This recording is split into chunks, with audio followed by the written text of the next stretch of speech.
Mr. Ponton, I believe you have a filter turned on in the video settings. You might want to take we're a trying look. can you hear me, Judge?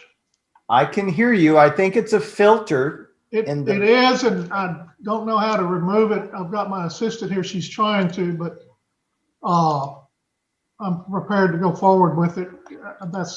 I'm here live. I'm not a cat. On this episode of the John 1911 podcast, back-to-back impeachment champ. CZ saves Colt from itself. The P-320 trigger is back in the news, and the naked pitchfork lady. Okay, good morning, everybody. This is Danny, Marky, and Freeze, and this is episode 204 of the John 1911 podcast. And we were just sitting here this morning, and I was telling the boys about a video, a Zoom video conference call that was making the rounds on the internet. Apparently, there was two lawyers and a judge having a conference call or conference meeting or a little hearing, and because of COVID, they couldn't do it in person. And one of the lawyers he's got a little box on the screen, and he's talking like he's got this southern drawl, like, "Your Honor, I'm here." But the judge is like, "It appears you have a filter on as a cat." And these guys haven't seen this. This thing is hilarious. It may be fake, but it is. I want it to be real. It is so funny. I mean, I haven't seen the video, but I definitely want to. And go ahead.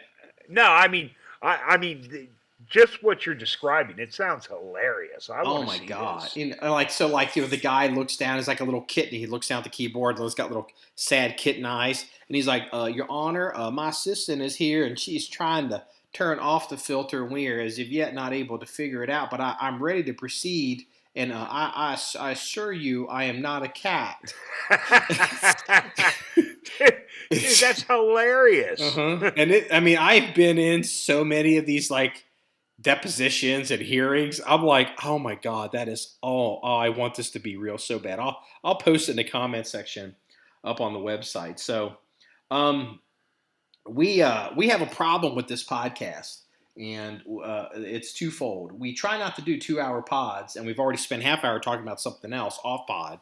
And we have a ton of political stuff, which takes a long time, and we have a ton of industry stuff, which takes a long time. So in the interest of being a little gun-centric today, we are going to start with firearms industry stuff, because once we get into politics, we gas out so bad because we're like raving banshees. We don't have any energy left. So I was just kicked off, and I had to reboot. You just got kicked off the as soon as you said, okay, we're gonna get going, it kicked me off. I just had to reboot to come back on. So the last minute, what you guys have said, I didn't hear anything. Okay, well, we're gonna start off with some industry stuff, and then we'll go into podcast stuff. So it recorded you fine, so you're still live, and so I'm the master recorder. So. Yes, you are. All right, well, let's get rolling. Let's get rolling. Well, let me start off with some sad news first, just because we kind of remiss. We need to at least mention it. Larry Vickers announced about a week or so ago that he has cancer.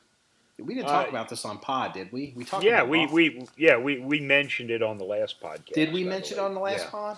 Yeah, okay. Yeah, we did. Well, apparently he's doing chemo, and he's canceled his classes, but it looks like he is. He has promised that he is planning on still at least doing videos. Oh, well, that's good. I mean, that's very good. So, and I know that there's videos coming out. So I know he filmed some stuff ahead of time, but I was like, pulling for Larry. I'm not going to say I know Larry well, but I've tangentially known him for a long time. And, he's way young, especially for the kind of cancer he has. It's like, hopefully they caught it in time, and he looks like he's progressing nicely. So well, no, that's good, and I wish him well. So apparently, getting on to more pedestrian gun stuff. Freeze, did I send you the link for the replacement Luger grips? You did. That we purchased them on eBay or whatever. I sent you a link to a place for grips because we had someone comment looking for a set of grips on an old Remington revolver, and I tracked down a website. So I'm assuming you addressed that. But that site also had Luger grips. But it was a different site than the link that you sent me. Yeah, and here's the thing. That site, like generic, regular, the grip thing, like the Luger thing for us, at least for me, I mean, Freeze knows more about than I do. Like, look, it's just a reference gun. It's World War II. It's shooter grade. Kind of don't care. I just want some damn grips for the gun. And apparently, like, there's different versions of grips, like even as far as how they fit. So we had a guy reach out because I made the video because I needed some help. And I guess he's a big Luger collector. And he kind of set me straight. And he's basically like, you need 1938 pattern grips, and yada yada yada. So anyway, you go looking for grips, and I mean, a lot of these Luger grips are, I mean, they're like $70 to $110. Yeah. And it's like, and I'm not that I have a problem spending $70 to $110 for a pair of grips, but it's like, well, number one, I don't need custom-made grips. Number two, I don't need real grip. Like, these have been refurbished and they're original grips from World War II, yada nonsense. But my biggest problem is I don't want to spend $70 to $110 for a pair of grips, put them on the gun, and figure out they're way ass off and don't fit. So we found a listing on, was it eBay? No, it was Sarco, I believe. Sarco, yeah. Sarco had some grips, and they were like $20 or something? Yeah, something like that. They were very, very reasonable. Yeah. And what I found extremely interesting in that article is some of the feedback about dry firing with a firing pin. I thought that was a very good knowledge to know. Yeah, well, Freeze, yeah, you can like. So the guy was like, because he was the guy who rolled in, the big Luger collector guy, and he rolled in. He was like, don't dry fire your Luger, and I'm like, oh, I didn't know it was bad to dry fire Lugers, and he goes, oh no, it's not. He says it's not. The issue is, he said, if you want an all matching gun, apparently the firing pin on a Luger is serialized, so if you break the firing pin, you no longer have a matching gun. So yeah, and that's the thing with these guns. Like the Nambu, the Japanese Nambu is notorious for that. You dry fire a Japanese Nambu, you're almost guaranteed to break the firing pin. I mean, they're horrible for that. And again, the Japanese Nambu, like the Luger, has a serialized firing pin. And the thing is, I'm not saying if you dry fire it once or twice it will break, but it's a very common problem. And then when you have a serialized part, you can fix it. You can buy a firing pin. They're not expensive and they're easy to come by. But it won't be an all-matching gun if you have a matching gun. Mm-hmm. Which is why, as a general rule for the reference collection, we do not buy stuff like that. We will always go for shooter grade. We will always go for stuff with less finish. We will always go with stuff with no markings or destroyed markings because, we're not going to take a 30% hit if something breaks on the gun. Yeah. I have a question that I'm really not knowledgeable enough for you gun guys, but when you dry fire in a firing pin, how does that actuate differently than live firing with a firing pin? What's the difference? Depends on the gun.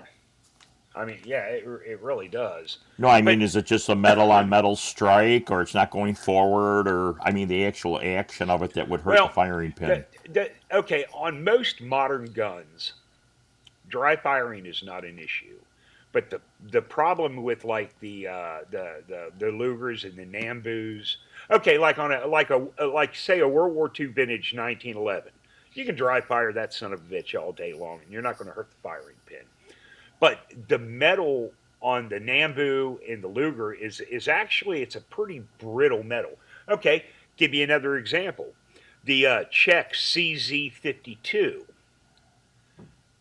You can go online and find titanium firing pins for those damn things all day long. And the reason is the original firing pins were so brittle, again, on the Czech CZ52, with the original firing pin, which is not serialized, by the way, on the CZ52, but they are known for breaking. I mean, they're just, it's brittle. It's the metal. Do guns like the Luger and the CZ, do they break from dry fire, or do they break from just shooting them? They break from dry firing. Okay, and the thing is, when you have a live round in there and the firing pin strikes the primer, I mean, it's making the correct contact. From what I understand, and I could be wrong on this, when you dry fire the gun, the firing pin goes through, the firing pin hole, and it doesn't strike anything. And what it is, it's just like the momentum from the hammer hitting the firing pin and the firing pin going forward and just like hitting dead air. Well, it bottoms out. The firing pin bottoms out somewhere. And wherever it's bottoming out, either like behind the breech face, can cause stress. So like, this isn't, I can't prove it, but like I'm suspicious because I've broken 2 or maybe 3 firing pins on Blaser rifles. And the Blaser does the same idea. It's got this long, skinny firing pin that comes through this bolt head, and if it doesn't have something to hit, I think because it's so long and skinny, I think it gets whiplash. And it fatigues it and cracks it. See, and that's a good point, because I can take my $300 Savage rifle and dry fire it all day long. You take your $5,000 Blaser and dry fire it, and you break shit.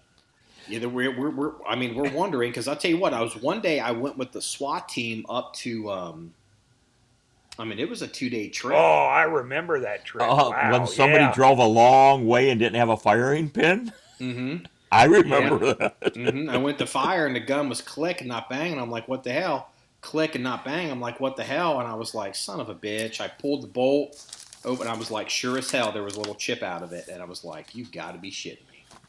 Yeah. I was done for the day. I bet you carry a spare now. Well, that's the thing on Blasers. It's not that simple. Because it's a straight inline, straight pull gun, to get a firing pin out of a Blaser bolt body takes like 3 hands and a small boy. Like like even Blasers, like, because I broke one in the past, and they're like, can you just send me a firing pin? They're like, well, we can, but we'd recommend that you send it to us because we've got all the tools. We can do it. We can do it in 2 minutes. It says you might find it difficult to do. So 3 hands and a small boy. So you're saying it's a Joe Biden firing pin? Like the trick to get the firing pin out of the gun. We're not going to do politics. The trick to get the firing pin out of the gun is you dunk it in the water in the pool, and you rub your hand up it and watch the hairs rise up, and that's how you get the firing pin out. So, Freeze, that jump didn't pass the sniff test. Yeah, that's okay. That's hey, you know what? You can't hit a home run every time. Can't hit a home run every time. So guess what? Last night, I don't know how long this stat has been out, but I saw it last night. ATF or FBI, one of the alphabet agencies, has released the data for 2020 on the number of background checks that were run from January 1 to December 31st in 2020. So pandemic year, election year, 365 days. This is the amount of background checks, not the amount of guns. So in theory, there are guns with background checks with more than one gun per transfer. Typically, Absolutely. You're maxed out at 5, but so you can take this number and extrapolate a minimum of how many firearms were sold in the United States in the FFL system. Take a guess. Do any of you guys know how many background checks were conducted in 2020 in the United States? I have no clue, but I heard that it was like breaking records. 100,000. 100. Well, I mean, we had like in the fall we had 5 million new gun owners in the fall. In the spring. Like it was like, remember, like everyone was like, welcome all the new gun owners because of the riots, and people went out and bought a bunch of guns. That was 5 million new gun owners. That's 5 million background checks. And then it went up to 7 million. And that was in by spring, early summer. So now with the full year of the riots, then the election, oh shit, Joe Biden won.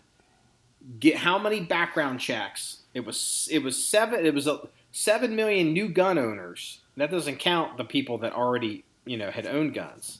That was 7 million more background checks on top of what was normal in the spring.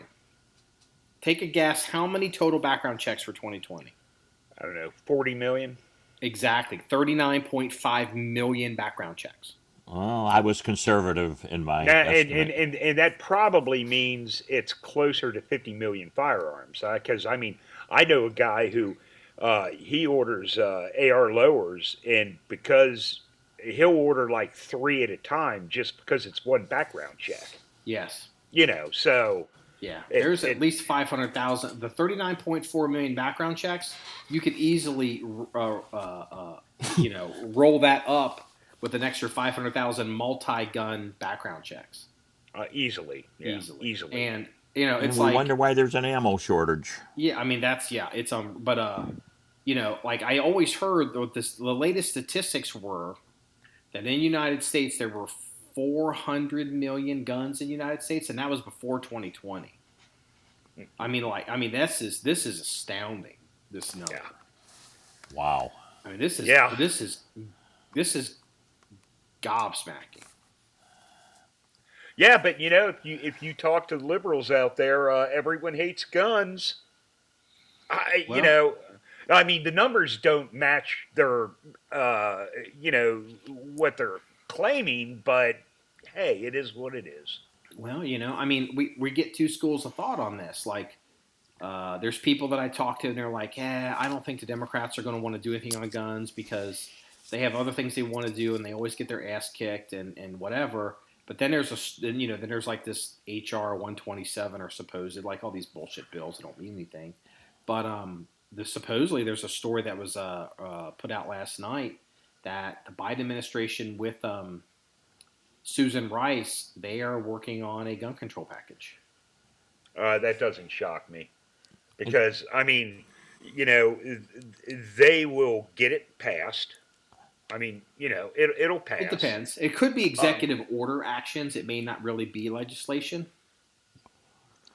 How could they possibly implement that with that many gun owners, if you think about it? Well, okay, here's the thing. Like, okay, there are things that we can't do now that are done by executive order. And, that was never made into law. For example, getting Russian AKs in this country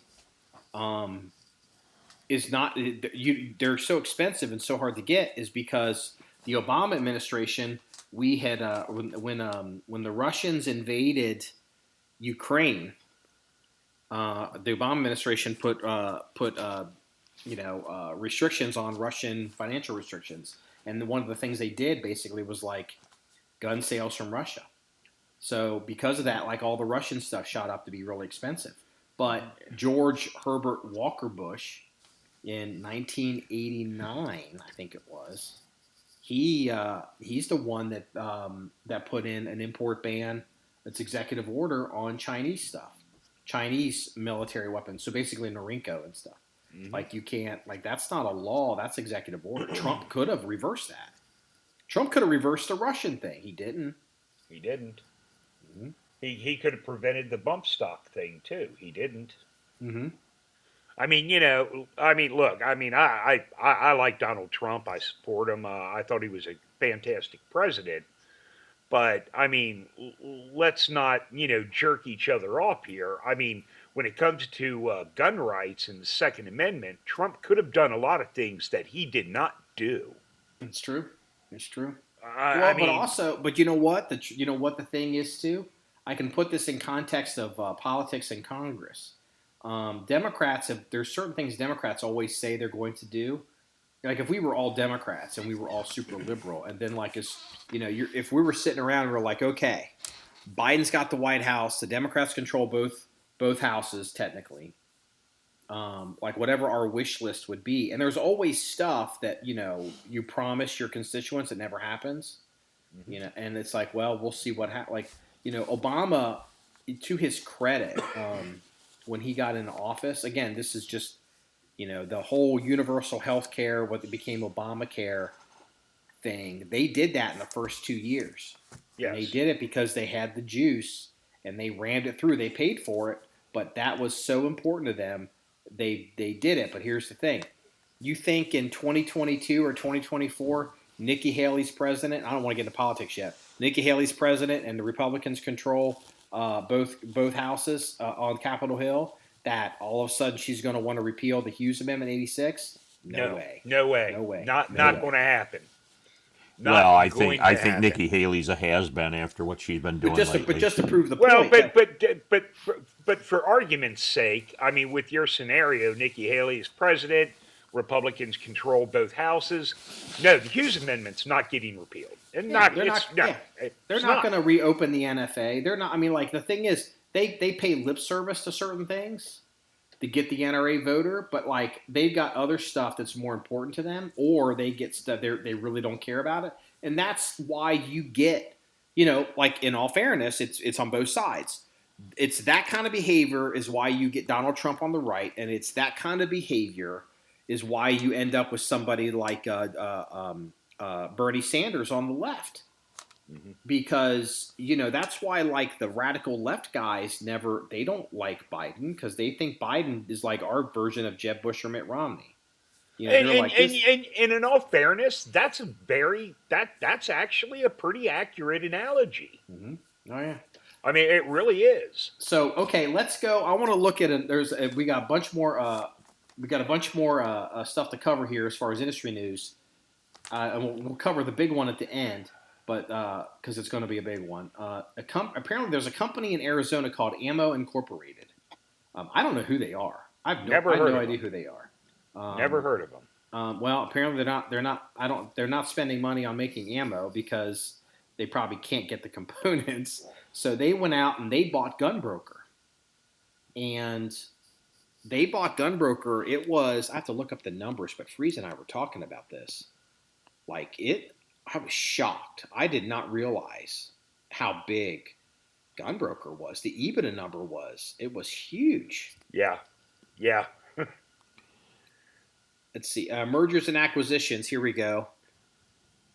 Arizona-based Ammo Incorporated is in a non-binding talks to acquire the online firearms auction site Gunbroker. Apparently, Ammo Incorporated is a publicly traded company. They are on the NASDAQ. And apparently they have deep pockets. Apparently, POWW, is their four-letter NASDAQ ticker symbol. It is a premier American manufacturing technology leader. Here's the thing that's going to be embarrassing. There's probably a bunch of listeners of this podcast that, like, it turns out ammo will be something we should know. Like, you're like, oh, my God, they make, federal gold medal match ammo. I mean, they don't, but you know what I'm saying? Like, it's going to be like, you don't know who they are. It's like, I'm sorry, I just don't. Yeah, I know. It seems like if they have enough juice to buy Gunbroker, you would think that one of the two of us would know them, and we don't, and that's just kind of sad on our part. Well, here's the thing. I do kind of know who they are a little bit because the former curator of the Cody Firearms Museum is Ashley Helbinski. And she just recently married Matt Harnish.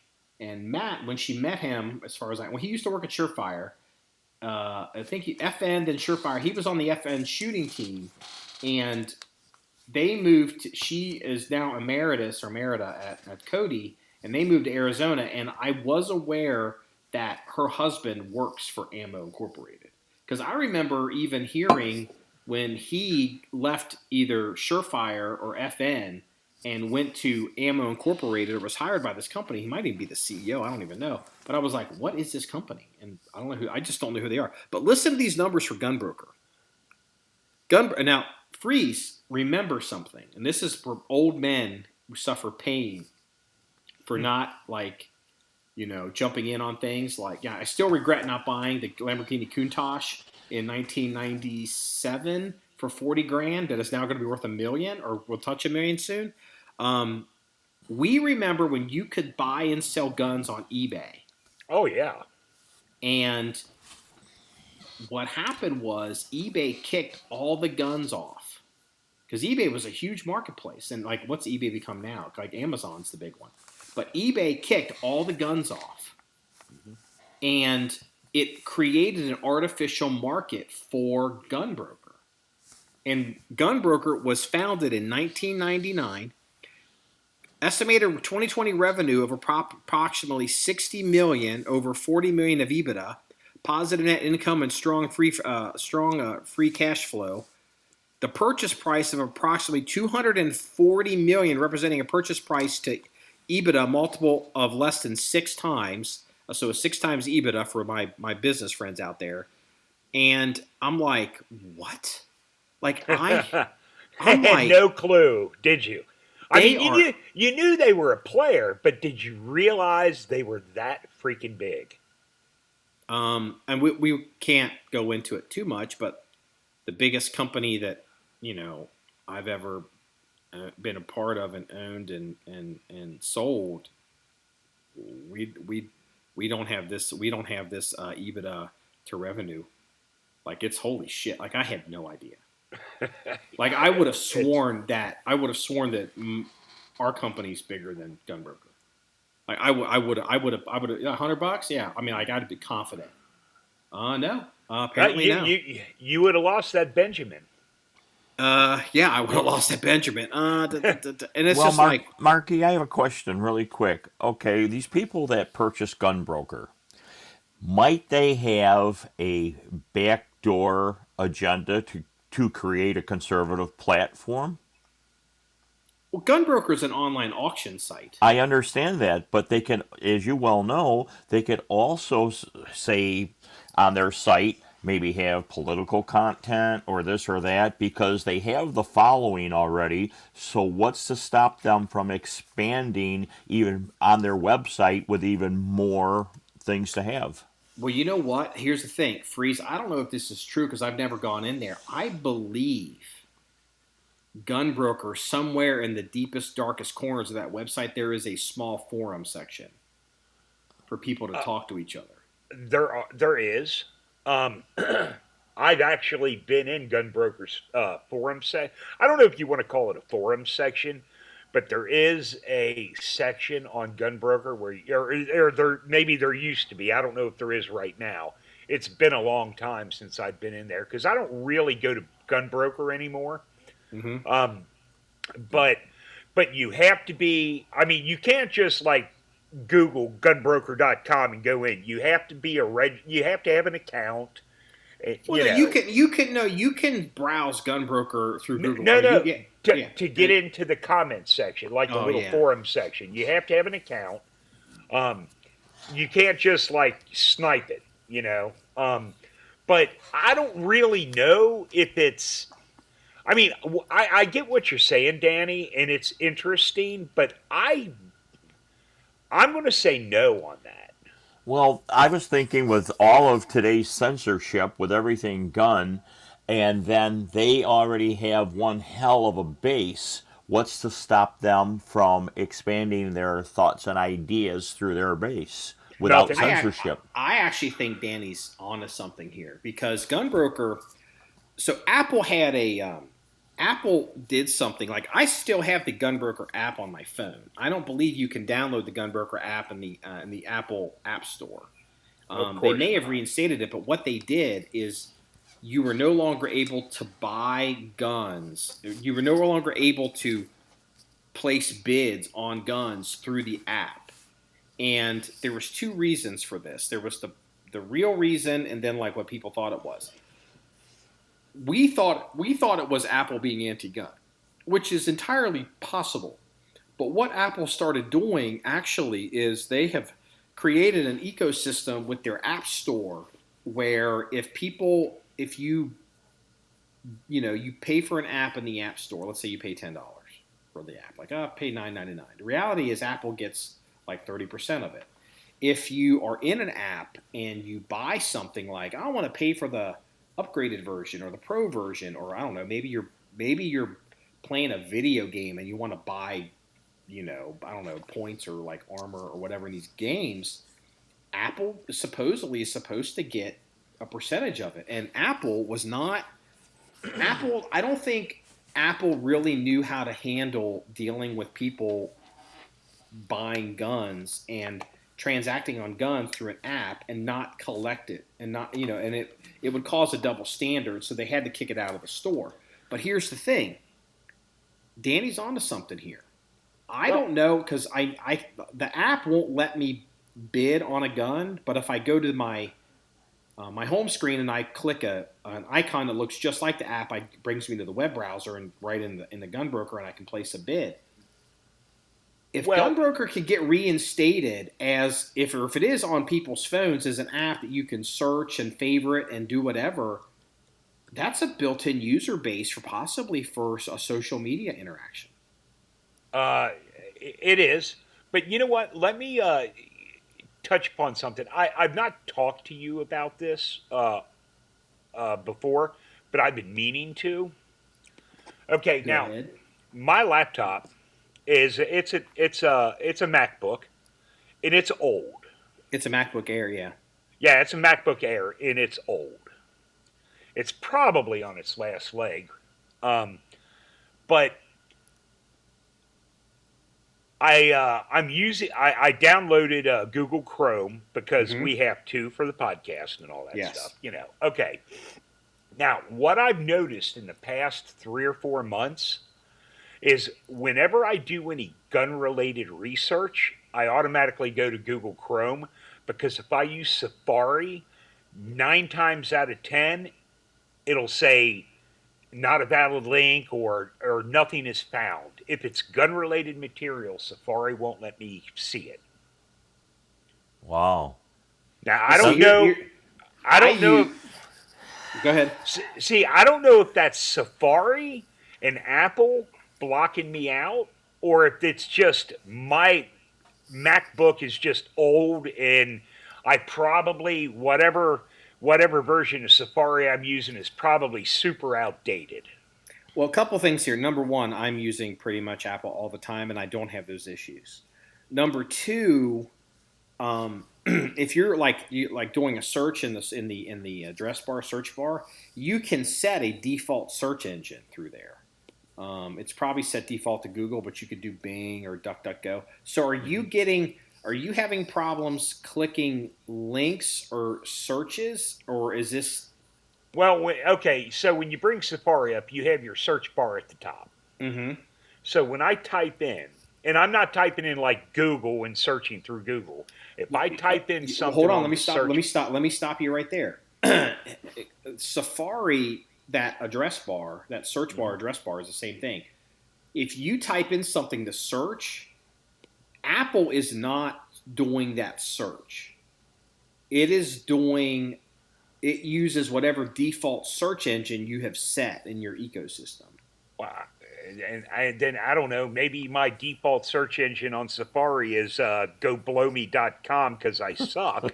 Because I mean, when it comes to gun-related shit, it won't let me look at it. I mean, not all gun-related stuff, but a lot of it. It just so anytime I'm doing any research on gun-related materials, I automatically go to Google Chrome. Because that will let me in. Now, it like I said, it may not be Safari. It may just be this MacBook. Because I mean, how old is this MacBook, dude? I mean, it's old. It's older than mine, and but as a matter of fact, it is older than yours because this is a hand-me-down. When my last laptop croaked, you gave me yours.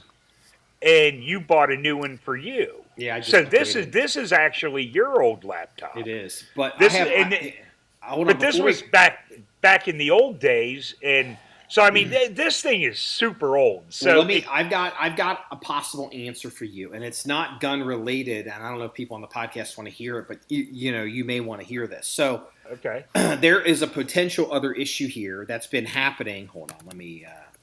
My screen just went dark. There's a potential other issue that's been happening. You guys may or may not have heard this. So Apple has, because Apple has phones, Apple has tablets, Apple has computers, Apple has this hardware. Apple also has an ecosystem. They have operating systems for computers. They have operating systems for phones. They've got the App Store, and so that they have hardware and software. So, excuse me. If you look at a company like Facebook, all right, this is the big one. Facebook doesn't actually make any hardware. Someone's going to come out with like Oculus or whatever. But like for the sake of this conversation, Facebook, they tried to do a phone, but it doesn't work. Facebook is a software app on Android phones. It's a software app on Apple phones. It's a software app on whatever goofy phone in India. Okay, and how Facebook makes money, and everyone's going to key into this conversation. Facebook uses cookies and harvests your data. Okay, and then it sells that data and uses your data. Okay. Yeah. That's Facebook. You're the product on Facebook. No one pays for Facebook. How does Facebook make all this money? Well, Facebook is able to harvest all this data, and then they sell it to advertisers. When we're Tactical T-shirts and we were buying advertising on Facebook, I was able to target gun people or lookalike groups using this data. And then, we paid Facebook almost $100,000. Yeah, I was going to say it was tens of thousands. Oh, tens of thousands, my ass! It was $25,000 a year. So, all right, so hold on. So, how does Google make money? Google Android, same way. They've got the Android ecosystem, right, which Google kind of controls, but Google doesn't really make phones. Like, there's all these other companies that make phones. Okay, and so. There might be a Google phone out there somewhere, not that I would really know. But there's an ecosystem, there's hardware, there's software, there's an app store, and all this different ecosystem. And the one guy that's got a Google phone is going to leave a negative comment on this podcast. You have, I know, but you have an Android phone. But my point is, so they're doing the same thing on that end. But Google, what it does, if I wanted to run ads on the internet. Like if Freeze is surfing the internet and he looks up bigdonkeydicks.com, and then he goes to another website, and in the corner of the website there's an ad for Big Donkey Dicks. That's not because that website is advertising Big Donkey Dicks. It's because Freeze looked up Big Donkey Dicks and it cookied him, and so it follows him around the internet based off his interest. Google. So what you're saying is when I go onto Facebook and I see these ads for GIMP masks from Wish.com, it's because I was looking up GIMP masks. Yes. Well, but I'm actually not to the payoff here on this story. Oh, okay, my bad. Here's the payoff. Here's what happened. Earlier this year in 2020, Apple has decided that, privacy, everyone's complaining about big tech. Everyone's complaining about privacy and user data, right? And everyone hates Twitter and everyone hates Facebook and all this bullshit, right? Yeah. Apple has been a more secure private ecosystem. They try. Like, that's their business model. Apple makes money from your computer and the phones, and they make money off of monthly recurring revenue of, paying for iCloud or whatever. Apple doesn't sell your data. Their business model is completely different. And they have taken the position that in the latest operating systems for all their devices, they are going to start requiring apps and programs to basically say, and they don't know how they're going to do it. Like, every time you fire up Facebook, is it going to throw up a flag in the operating system and say, this app is turning on your microphone, or this app is recording your camera, or this app is harvesting your data right now, and you have to approve it. So this is called the cookie apocalypse. This has not gotten a lot of press in the mainstream media. So, and it's coming now. The updates have been happening in Apple. And what's happened is Facebook is going apeshit because this could crush them. Basically, it turns out Apple is the number one phone in the world now. It was number two, but it just recently became number one again. And Facebook is now all these people using Facebook. Every time Facebook harvests your data, like the operating system is going to let you know, like, and it could really turn people off. Well, they're going to sue Apple. They're claiming this is antitrust. Now, I'm just going somewhere with this. This affects you. Okay. The past, I don't know, 4 months or so, it's been really bizarre. Okay. You get updates for apps all the time. They plug holes, they update. If you have a computer or a phone, your shit updates. Like you get operating system with it, but you may get an app that, like, you be like, hey, I'm gonna open up. You may like, hey, you get on Twitter all the time, or you get on Parler or whatever, Gab, or one of these that's functioning. You may look at, you're like, oh shit, my app's updating. They're always running updates. Google has stopped running updates for anything. And it hasn't become a big story yet, but people, like, for like months, and people are wondering why. And it's like, because it's going to slowly hurt the user experience and make the Google stuff and the app stuff not work that well in their ecosystem. But the thing is, it's not just like, if you look at Google, Android, Alphabet, that company, it's not like just, okay, the Gmail app isn't updated, like the Gmail team isn't updating stuff. Like the other Google, Alphabet apps, none of them are running updates, which means, like, these are huge teams. These are separate businesses. They're getting direction from somebody at Google, Alphabet, saying, don't run any updates until we figure out what the fuck we're doing. And people are wondering, is this because Google is really scared shitless that Apple is about to destroy their business? Because Google makes money, selling advertising. Yeah. They sell advertising on YouTube with eyeballs and commercials. They sell advertising in search. They sell advertising in search results. They also sell advertising when, getmask.com is following Freeze around to different websites. That's a different advertising thing. And I suspect the trouble you're having is probably connected to some of this. Okay. Now, and that actually makes a lot of sense. It really does. And I am sorry to the listener who had to listen to all that. So no, I know, and I know Danny's like having like an epileptic seizure right now because you're talking about this crap, and he's like so heavily based on politics. Yeah, but this is going to be a long one. So we got to get moving. We got to fucking get off this. Let's talk about CZ USA. Well, let me get two things out of the way first, and then we'll talk to CZ. Okay. FB Radom is now importing mini barrel AKs in 223 into the country, but they're pistols, which I think sucks. But I'm glad to see that because I'm excited about that. I'm excited about it as well, actually. But I would probably prefer a longer one, but bigger one. But we'll see. In Europe, Beretta, because the EU split from the UK, right? The UK split from the EU. They're separate. It used to be common market, European market, whatever. Beretta has purchased Holland and Holland. Beretta Holland. I know. I heard that, and I think that's amazing because Holland and Holland was owned by the same group that I forget their name, but they owned like Mauser, Blaser. No. That's L&O. That's Rigby. L&O bought Rigby a couple years ago. I don't know who owned Holland and Holland. I thought Holland and Holland was part of that group. No, that's Rigby. They just bought Rigby. L&O bought Rigby, the other gun company in England. So, yeah, there you go. Okay, my bad. Yeah. I thought that Holland and Holland was part of that group. But no, okay, I don't know if Holland Holland was family owned but Holland and Holland is so old.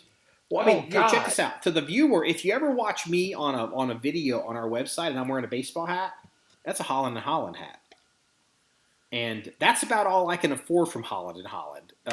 Because you sure as hell can't afford their coats or shooting jackets. Oh, my God. I mean, that shit is expensive. I'll tell you what.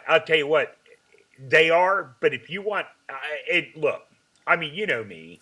I'm a cheap son of a bitch. I don't like spending money where I don't feel it's worthwhile. But if you're a hunter and you want a duck cloth hunting coat for the field, dude, buy a Holland and Holland coat. It's going to cost you a small fortune, but you'll have it for the rest of your life.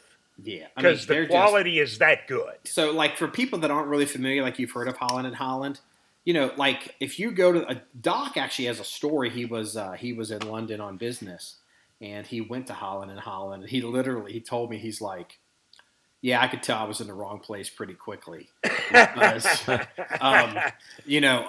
like you go in there and like you literally could see a prince from some oil kingdom buying stuff. Yeah, like it's high end. It's high end. Yeah, but you know what though? It's not high end cheap quality. It's not like it's high end prices with shit made in China. No, I mean, Holland and Holland is its own demographic. And yes, it's interesting. It's like, okay, because I would imagine like today, if you think about it, because this is going to go into the CZ Colt story. You know, people in England, England is really the mecca or the premier place in the world for shotguns. And I know there's some people out there that think I'm full of shit, but it's like, well, no, not really, because the thing is, in England, there's the long tradition of English shotgun, sporting gun history, but then there's a huge market because that's basically all these fools can own. So, you know, you've got English guns, and then you've got Italian guns. And the Italians have been making lots of inroads, obviously, like Beretta and some of these companies, Perazzi. And I wonder in England if they're all pissed off that Beretta has bought Holland and Holland, if they're worried. Like, you wonder if there's going to be some dude in England, like on some gun forum somewhere, it's going to be like, I have a pre-Beretta Holland and Holland, because the Holland Holland today just isn't up to the standards it was before the merger. You know these douchebags are going to do that. Well, that's the same argument that the Colt people are going to have when we lead into the CZ Colt thing. But yeah, you're right. They are going to say that, because the original, and I'm using air quotes when I say the original Holland and Holland. They're going to say, well, this is an original Holland and Holland, pre-Beretta, blah, blah, blah, and it's going to be better, it's going to be worth more. Whether that's true or not may not be the case. I think the reason Beretta probably bought Holland and Holland, I mean, number one, it's a great brand to have, but number two, it probably helps them import guns into the UK because they're no longer in the common market. I bet you Holland and Holland becomes an importer for Beretta bringing guns. And you know what? I mean, obviously I'm talking out of my ass because, Beretta is so well established in England, they probably don't need them. I don't know, but I would think that might be some reason. Like, Beretta can operate in the UK as a UK company now because of Holland and Holland. And that could be the case. I mean, look, Beretta has a long history of making some of the finest shotguns in the world. So does Holland and Holland. I mean, honestly, if you have to make two companies together, I really can't think of two companies to go together. I mean, it's a perfect match. I can think of two companies that can go together very well. CZ has apparently is buying Colt US. CZ is buying. Apparently, the press release I read was CZ is buying Colt Defense. They're buying Colt Canada, and Colt whatever holdings. They're buying it all. They're buying all of it. And you know what? That is a fantastic merger. I'm glad to see it happen, because Colt has been lacking for many a year. And frankly, they need someone who makes a quality firearm to get behind them to put out some decent quality firearms again. Mm-hmm. It's gonna be super interesting. But you know what? You know what's going to happen? Now that CZ has acquired Colt, you're going to see some kick-ass Colt Pythons hit the market. It may be 2 or 3 years down the road. I think the Colt Pythons already hit the market. No.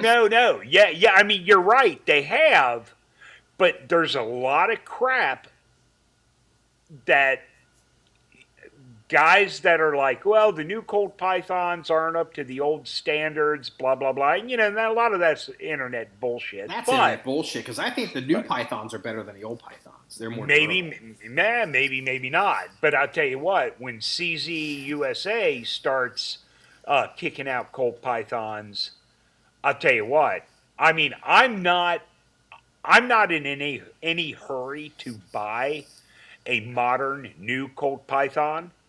But when CZ USA gets behind them and they start pumping them out, I'd be willing to get behind that and buy one.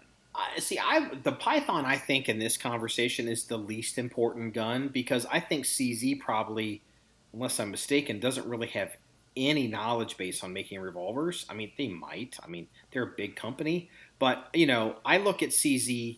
No. CZ, they're buying CZ owns Dan Wesson, and they're pumping out dynamite Dan Wesson revolvers. No, I mean, Dan Wesson hasn't made a revolver in a long time. No, CZ USA's putting out revolvers in the Dan Wesson line. Are they? Just like they're putting, yes, they are. Just like they're putting out the Dan Wesson 1911s. They're putting out the Dan Wesson revolvers as well. Are you? I have not. I remember the Dan Wesson pistol packs from the old days. Oh yeah. I don't think there's any Dan Wesson revolvers out now. I have to check that. I think you might be mistaken. Yeah, I don't think so, but double check it. But you know, the thing is, CZ's buying the IP. They're buying the name. CZ obviously knows how to make 1911s because of Dan Wesson.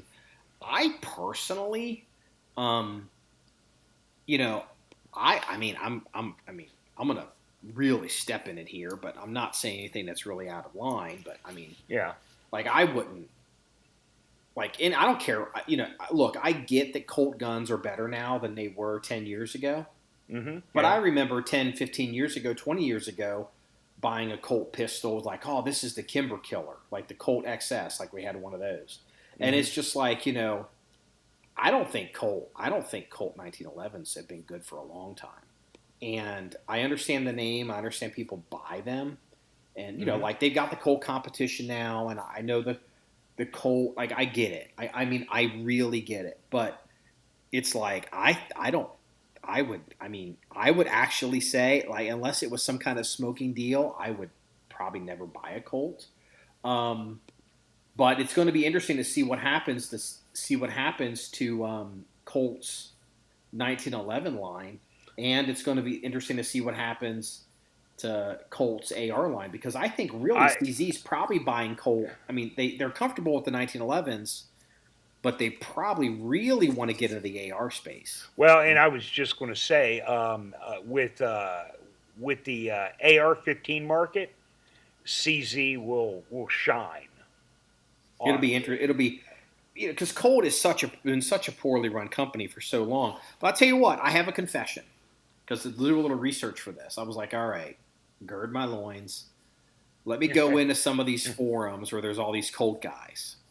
Yeah. And I have to admit, because they're all like CZ buying Colt, and I saw one train of thought where somebody said they were going to be like, oh, you know, the pre-purchase Colt will be COLT, the post-purchase Colt will be COLTZ, Colts, Colts with a Z. Yeah, and, okay. You know, it's like, okay, so it's already started. But generally, even the diehard Colt guys basically all admitted they're like, this is a good thing. They won't say Colt is a shitty company, but none of them, they're all like, yeah, this is a good thing because Colt's in big trouble.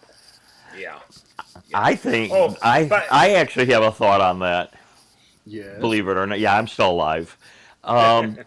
I think that you're going to see a Colt-branded, CZ-engineered striker fire.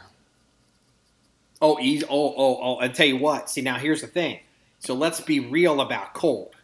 And people, I'm gonna shit all over Colt here, and this is where no one wants to hear it.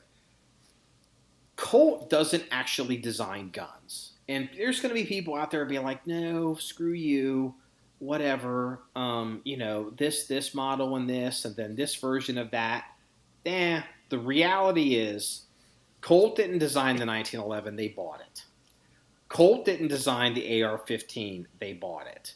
Colt tried to design striker-fired pistols. And they failed. The first one they got sued because it was a copy of it was too much a copy of a Glock. And then then they tried to do one. Was that the Model 2000 or something? No, that's like the that? next one. They had teamed up with Knight's Armament, I think, and come up with their Colt 2000, which had a bolt in it that was like an AR-15 bolt, and that kept breaking. And then Knight's, I think it was Knight's, and then their argument was Knight's said our designed gun worked, but when Colt went to do mass production, they screwed it all up, which may very well be true. You know, the thing is, what does CZ get from Colt? They get the name. I would love to have. Who doesn't want to own the Colt name? Yeah, like I could turn Colt around myself if I had the money and the access. I'd change a lot. They get the knowledge base on how to make good AR-15s, because there are some Colts that are considered very good. Mm-hmm. You know, like this. I don't know the 60. I don't know all the numbers, which is I think part of the problem with Colt. They get that knowledge base, and they get access to Colt as a major defense contractor, even though the M4 is on the wane. You know, and what does Colt get? Colt gets infusion of money for research. Colt gets a technical ability on making striker handguns, possibly, you know, to compete with these other guns. And Colt now has somebody that on the outside looking in that doesn't have to play favorites and pretend that Colt is perfect. And I mean, I'd fire most of the people working at Colt if I was CZ. Actually, probably CZ USA will do that. Mm-hmm. I mean, I'd keep the dudes that know how to make the Pythons, the new Pythons. Yeah. I'd keep the dudes that know how to make the AR-15s.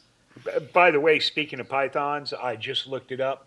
The Dan Wesson Model 715 pistol pack, 3-barrel pistol pack.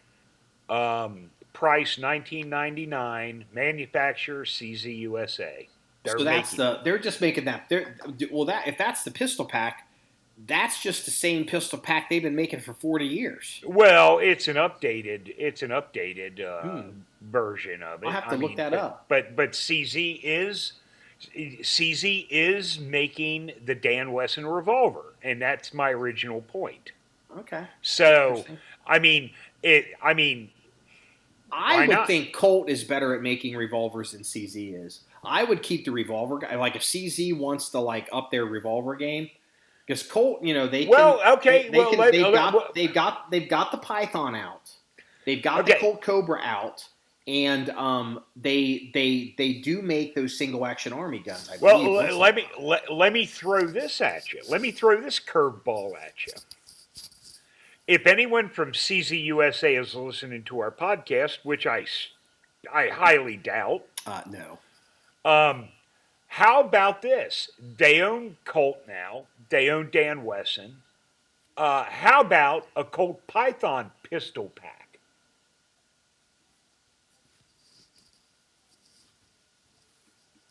Wouldn't that be interesting? My initial reaction was that's retarded, but then I realized a millisecond later that could be genius. Because seriously, a Colt Python pistol pack. That is a moneymaker, my friend. Well, do you remember the Colt? You had a buddy that wanted, I still regret not buying this gun. It was a Colt Python whitetail with like an 8 or 10 inch my God, yeah, the whitetail. And the thing is, it's like, I would have bought that if we could have, but I have what are we going to do with this gun? But if we could have ripped the barrel off of it and put different barrels on it, that would have been super interesting. Yeah. I don't know. I'm telling you. I'm saying, why not take Dan Wesson and Colt and make a Python pistol pack? Now, will CZ USA do it? Probably not. But if anyone at CZ USA happens to come across this podcast years down the road, the Colt Python pistol pack, dude, would that not be awesome? I'd buy one. I'm in the market. I would buy one. Yeah, a little 2-inch Python and like a 3 or 4 inch Python. Then you have the ability to maybe put on a You got for the 8-inch and do whitetail hunting or something. I'm down. You got 2, 4, 6, 8. You got 4 barrels. Usually the pistol pack comes with 3 barrels. It's usually like a 2, a 6, and an 8, or a 2, a 4, a 6, whatever. But I mean, dude, if you made a Colt Python switch barrel where I could change the barrels out on it, I'm all in. It's super interesting. Well, the target guys would find that interesting too, because that means by definition, you could change a headspace on it. Oh yeah. It's interesting. Okay, let's go into some more gun stuff, and then we'll get moving because we haven't even hit politics yet. There is some bad news about the 320 out of Canada. I don't know if you guys saw this or not. But, heard about it, yeah. There is I don't know who these people are. There's a military unit in Canada called Joint Task Force 2. Now, I don't know if that's like their Delta Force or their national counterterrorism unit, but apparently some dude was up there with a 320 and he put it into a holster and it shot him. Now, we're hearing different versions of this, and I don't think anyone knows what's true. I think SIG has come out and said that the guy put the gun into a holster that wasn't designed for a 320, and so it's his fault. It was user error. But then, just in case, there is at least one documented. We'll see how it flushes out in court. There was one negligent discharge with a police department in the U.S., and it is alleged. It was a woman that the gun, it shot her, but it was in its holster. And it was, I think, a holster design. I don't know. I have to see the discovery. But the argument is, if it turns out that this gun in Canada set itself off the way that it's being alleged, the PD 320 shot the police officer, that's going to be a black eye on SIG in the 320. But we're all old, and we remember the way things used to be, right? It used to be you didn't have Al Qaeda people, shooting up the cities. It was somebody going postal. It used to be there was a time when there were massive amounts of lawsuits around the country because police officers were having negligent discharges with Glocks, and it happened so frequently the phrase became Glock leg. Yeah, I remember. Yeah. So, Yeah. I mean, look, time will tell on this. I mean, it's too early to really make a judgment call on it. And I'm saying that because I'm a SIG fanboy. But no, I mean, but in all seriousness, this could be a major issue. Then again, maybe it's not. I mean, we'll see. I can't help but feel in the back of my mind that I wonder. Look, I suspect that the 320 probably is better off with a thumb safety because the military guns don't have any of these problems as far as I've been able to ascertain. And I can't help but wonder if that's probably if it may in the long term it may turn out that the 320 with the thumb safety, the M17, M18, is probably the way to go. Especially if you can get a thumb safety that's more like a 1911, it's a little bit more ergonomic, which I think over time people can figure out. Well, I like the thumb safety on the 320. I just don't like the thumb safety that SIG puts on the 320, if you know what I mean. Yeah, I like the idea of the thumb safety. I really do, because I'm a thumb safety kind of guy anyway. But I don't like their thumb safety. But that'll work itself out because and someone may already have an aftermarket thumb safety for it. I just think it needs a different thumb safety. Yeah, I've looked at trying to even make a different thumb safety for that gun, and there are some challenges because you start colliding with other parts of the gun. So that it is an issue. But you know what? So we've covered industry news, and Danny hasn't said hardly 2 words. I've been busy watching Mass for Shut-ins. I got the whole thing in. Mass for Shut-ins. So we're going to go to the pop culture a little bit. So Danny, have you been kept appraised of the most important story happening in America, Gorilla Glue Girl? Have you seen some of the memes on that? Oh my God! I saw one today for Valentine's Day that I can't even talk about on podcast. Don't. Oh. No. Oh, I mean, how we'll be stuck together for life? That's the one. Yes. Did I send that? I don't think so, but maybe you did. I don't know. I'll look at the group chat oh right my now. God. Well, Freeze, isn't Gorilla Glue based here in Cincinnati? It is. Yes. They make.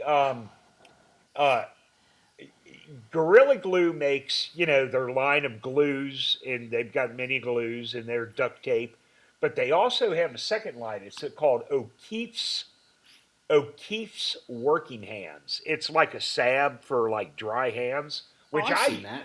I use it. It's a great product. I mean, it really is.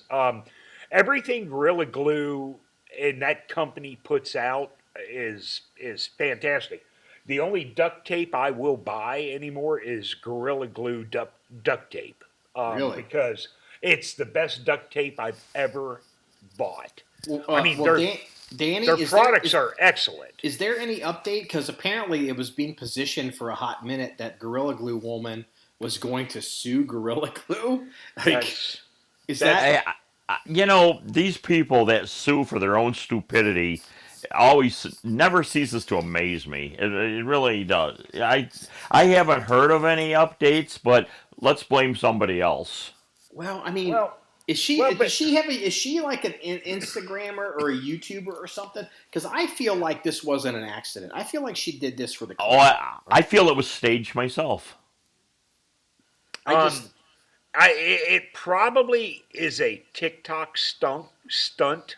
I mean. That's what it seems to me. But here's the crazy thing about it. This is one of those scenarios where, honestly, it could be legit. She might have needed some hair glue to put her weaves in, and she might have legitimately done it. I mean, why does it when Freeze is talking about weaves? Why does it my asshole pucker like I got to get ready to mute the goddamn thing? No. I'm like, don't say it. Please don't. No, I'm like, oh God. No. I'm serious. I mean, this is one of those situations where if you look at the story, you go, oh, this had to be staged so she could maybe get a lawsuit or maybe get a couple million TikTok followers or whatever. Which she probably has, but this is also one of those things where when you put like weaves and hair extensions in, you use like a hair glue. Mm-hmm. Okay, this could be one of those weird things where that's basically her story. But I mean, last I heard, they had to get a plastic surgeon. Like she had to go into surgery. They apparently got it out of her hair, but I mean, it was, she's bald. I hope the poor woman still has a scalp. I think she has a Sinead O'Connor look. Wow. Yeah. But I mean, all I'm saying is giving this woman the benefit of the doubt. It could be a legit. I'm not saying she has a legitimate for a lawsuit, but I'm just saying she could have legitimately used the Gorilla Glue. I believe it was an aerosol spray glue. Yeah, I think she could have legitimately used it, thinking that I need glue for my extensions. Well, that's what she's saying. I mean, that's obviously her story. It wasn't like she woke up one morning and was like, "Oh my God, I got attacked by a bottle of Gorilla Glue." No, I know that's her story. I'm saying it could be a legitimate story. Yeah, I mean, I think she obviously needed the glue, and she was like, "I'll use it in my hair for my fake ass hair," and it's just like, oh God, I mean, it's just like one of those things. So. Well, if she wanted notoriety, it's achieved. Well, yeah, so Danny, have you kept up on the Robin Hood? Because the Robin Hood stories kind of died off a little bit. But have you kept, the Robin Hood where the people they were shorting the stock and short, they were trying or they were buying the offset the shorts and Robin Hood like somewhat, yeah. I've read some things about it, but not a lot in depth. Did you hear the story about the kid that killed himself? Because he thought he owed $750,000 or something, or it was something. He did. I mean, apparently I think he, because I think he was buying stuff on margin. He was leveraging himself to buy. If you're a business person out here, if what I'm about to tell you is completely insane, because it sounds like somebody putting a shotgun in their mouth. He was a poor person who didn't have money. Cobain. He was Kurt Cobain himself. He was a poor person who didn't have money. And so he got on the internet and he said, hey, all these guys really smart, they're trying to run down the shorts made by these hedge funds. So they're buying these stocks to run the stock price up, so to make these guys have to cover their shorts, and we're all going to make money, and we're going to stick it to the man. So then this guy, not only did he get involved in this, he didn't buy stocks with his money. He was buying stocks apparently he was leveraged to buy these stocks. And at one point when they shut off trading or stopped it, he thought he owed $730,000, and so he killed himself. I think he's probably in his 20s. And then the next day, it can't come out. He still owned money, but he owned like 130 or maybe 230,000. Like he was still big in the hole, but he killed himself. And now the family is suing Robin Hood because of it. Yeah, but here's my question, and I don't know the answer to this. Does the family really have any grounds to stand on with a lawsuit on this? Normally, I would say no. However, if you were to get this story in front of a jury, and you don't if you can't win on the facts, you win on the emotion, and everybody hates Wall Street, and everybody hates banks and big business, and Robin Hood looks like the bad guy here. Yeah, you absolutely could. You could probably get a jury just to stick it to the man. The same motivation that these kids had to try to run down the short by the hedge fund is the same motivation a lawyer's going to make to 12 jurors or 10 jurors in a civil trial to stroke this family a check for $100 million because the rich guys took advantage of the poor guy, and he didn't understand what he was doing, and they ripped him off. It'll be settled out of court. Danny is 100% where this will never ever see it inside of a court. Yeah, this will be settled. Yeah, and that's the cost of doing business. I mean, gotcha. Yeah, I see what you're saying. Your public image, you can get apparently now their NFL cheerleaders are losing their jobs because of their OnlyFans account. Freeze, how much money do you make with your OnlyFans account? $25. You still have to have half a trailer load, Freeze, don't you? Ouch! Wow, dude, talking about digging deep and pulling it out. The callbacks are major. I don't use Gorilla Glue, dude. And you know what? No one listening to this podcast is even going to get that. That's a callback from 2 years ago. I think that's a callback from before when Danny worked here. No, I mean that's a callback from the tactical T-shirt days. Way before. This is a callback from when Danny was a customer. It's been a while. Wow. Holy crap, dude. All I want to know is how did you sell half a shipping container of pink women's panties? Thongs. Thongs. That's right, thongs. I know people. I know people. I know people, and I work in the ghetto. Does your OnlyFans account involve I won't wash these and I'll mail them to you? Is that one of these? You know what? I go to Goodwill, and I buy every pair of size 4 and size 5 tennis shoes I can, and I sell them on eBay to old perverts, and I pretend that I'm a dirty girl. Please, I do not want to be an accessory. Shut up. Okay, now, you know what? Wait a minute. You know, there has to be, I've never been on OnlyFans, but I've heard enough about it. I kind of understand what it is now. It's like Patreon for nude people. But you know, out there somewhere in the universe, you know how like there's, you know, like statistically speaking, there probably is a Loch Ness monster, sea monster somewhere. You know what I mean? Like there's probably some creature like in the bottom of some cavern that like people haven't realized.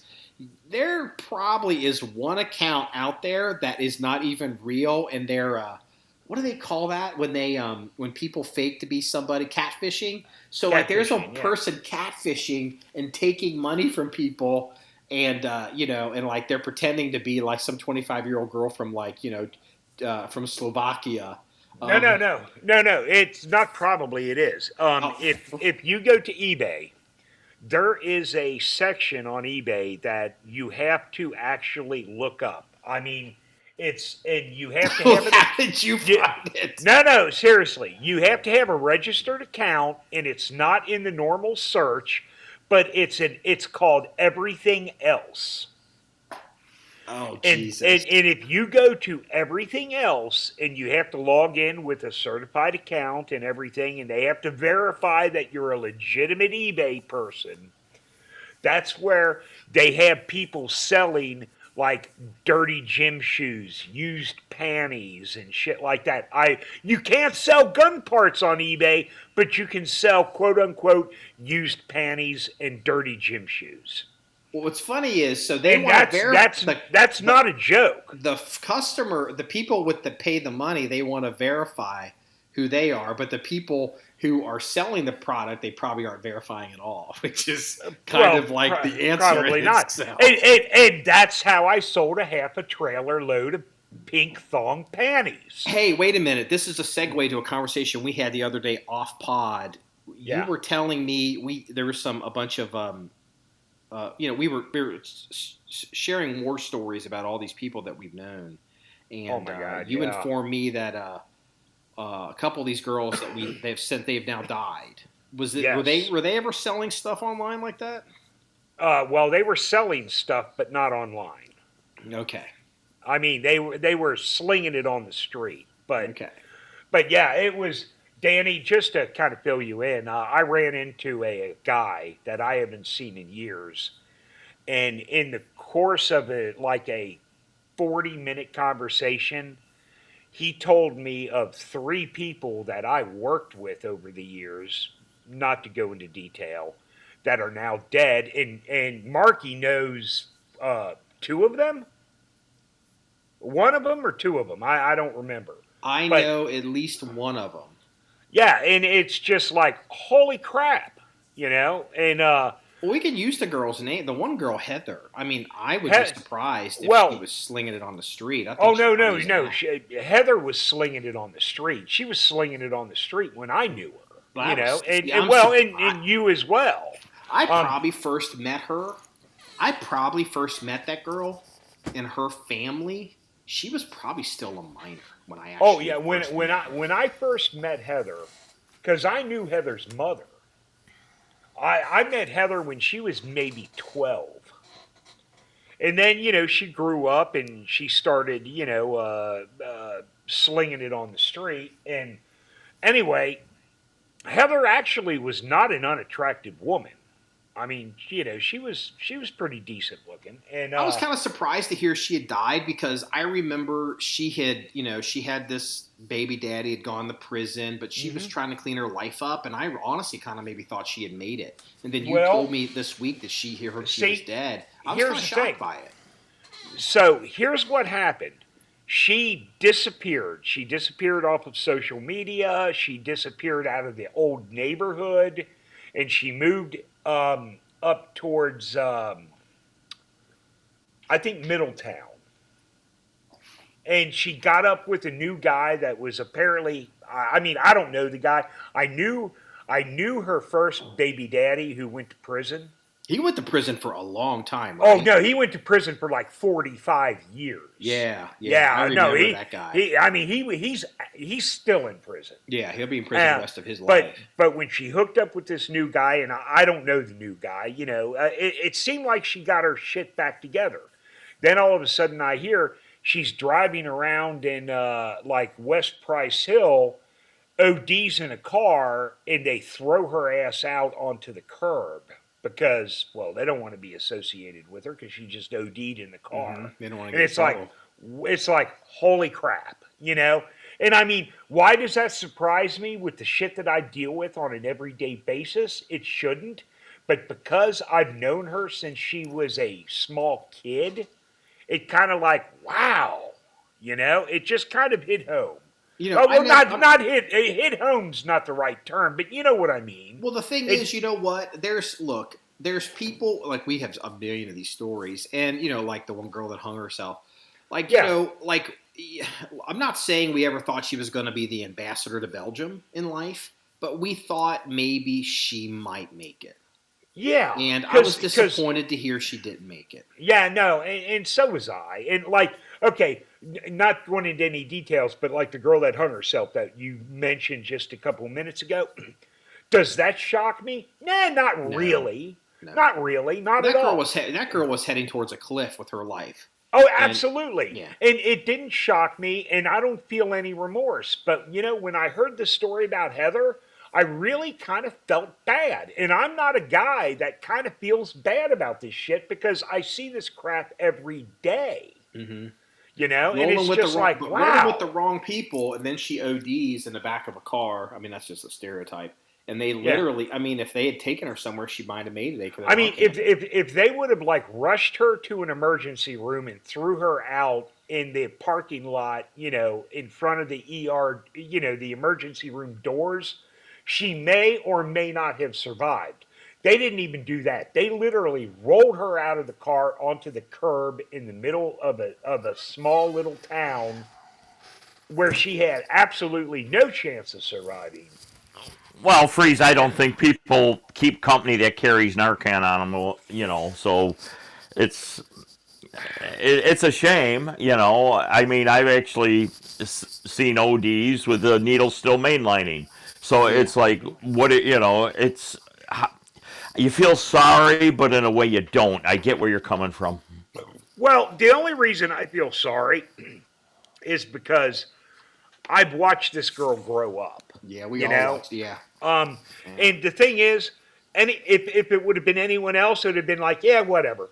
Don't care. Don't give a shit. It was a whole group of these girls. Like, I remember another one of her friends. Okay, all right. I've told this story on the podcast.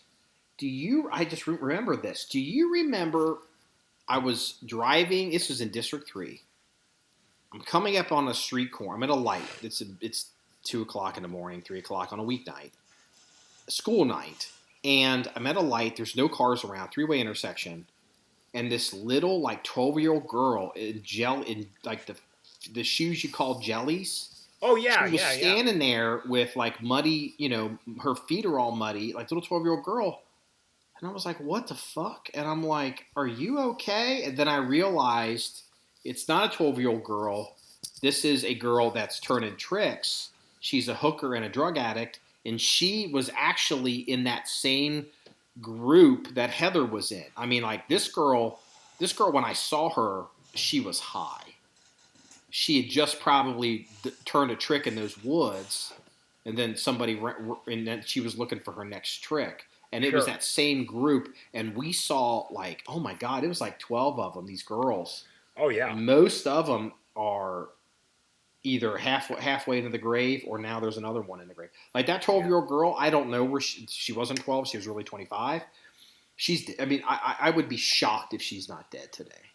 She's probably dead. I mean, we'll never know, but the truth is, well, apparently we will, because you get all the intel since I quit working. Well, no, this was so weird because I haven't seen this guy in probably 10 years, and I didn't even recognize him, honestly. Did he call you Chet? No. He came up and he said, "Hey, Freeze, what's going on?" Actually, he used my real name.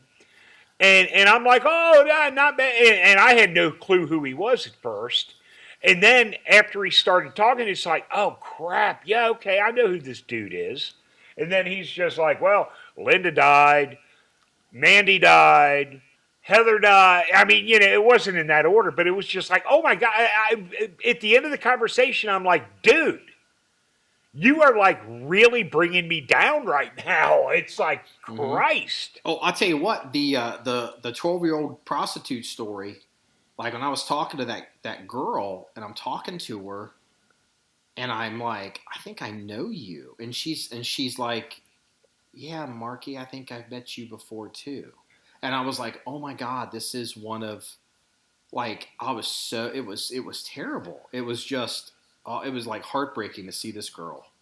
Like, you just see some of these people and you're like, they're not making it. They're not going to make it. No, I mean, it's sad. Yeah, it's, so, okay. All right. We've gone long enough. Danny.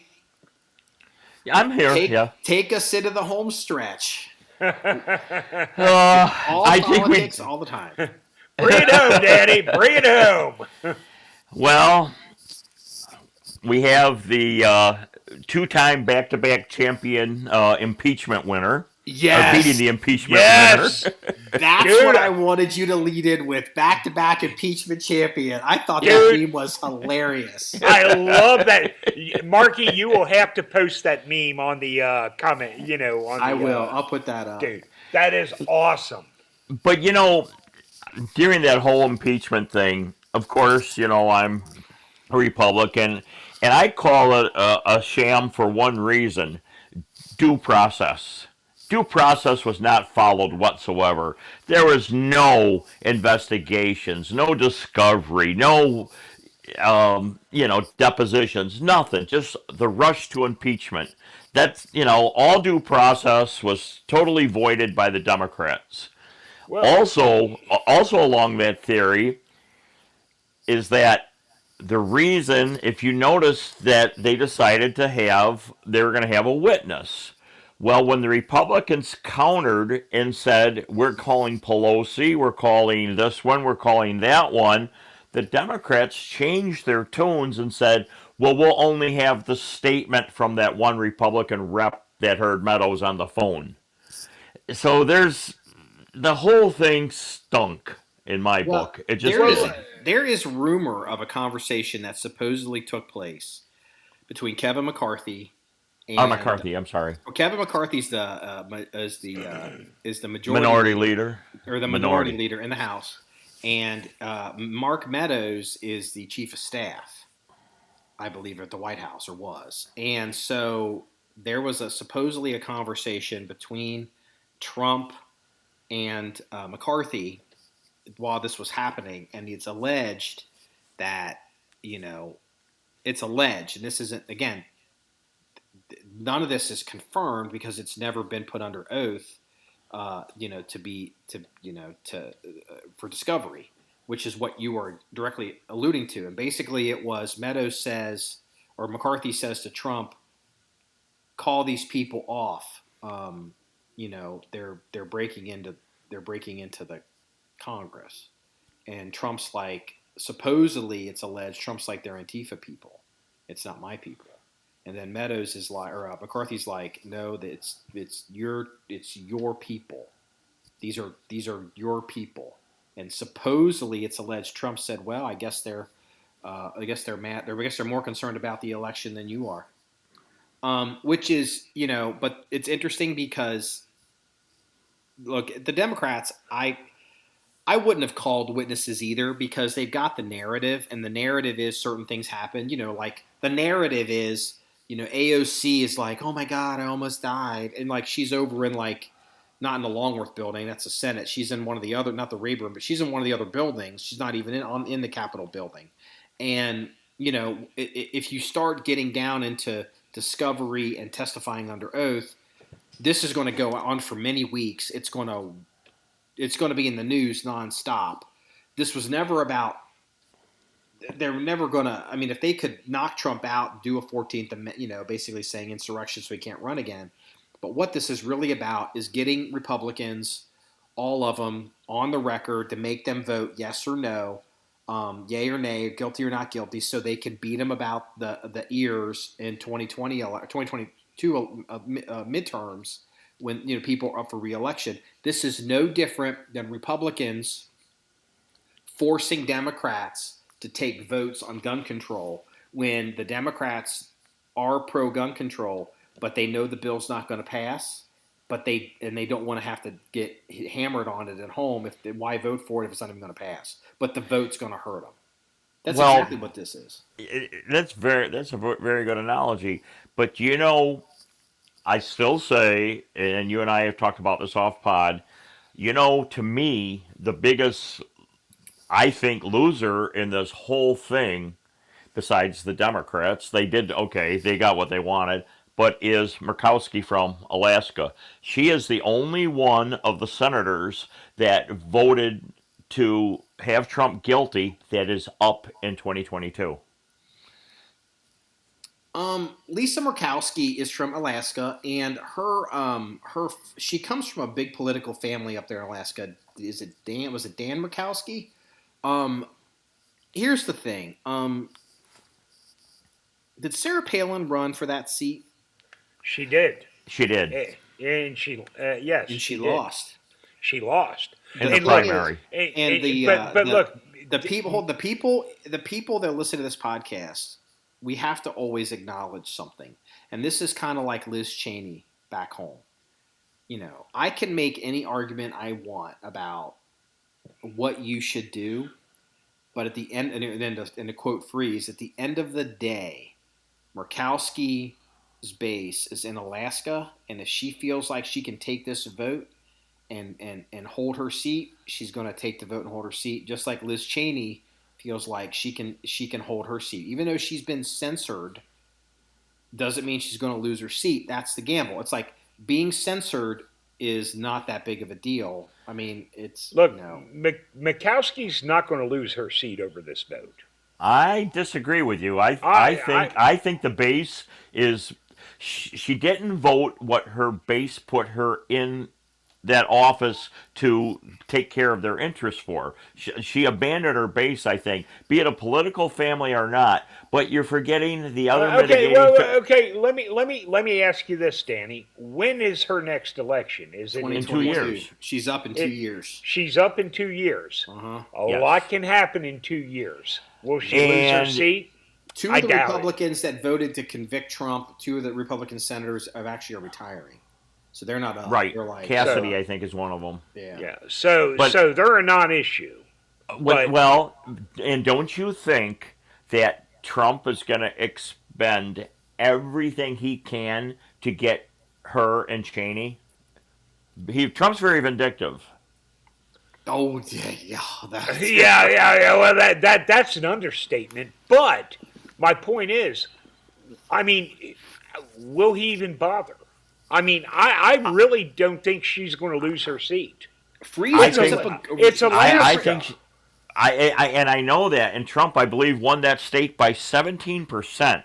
With the Republicans, I think that because she vexed into anti-Trump, that it's going to hurt her in 2 years. Because yes, 2 years is a long time, but 2 years is also a short time. Okay, we'll wake up tomorrow and it's 2 years, Marky. Okay, let's pull back to about 20,000 feet and look at the real situation here as to what the real problems are.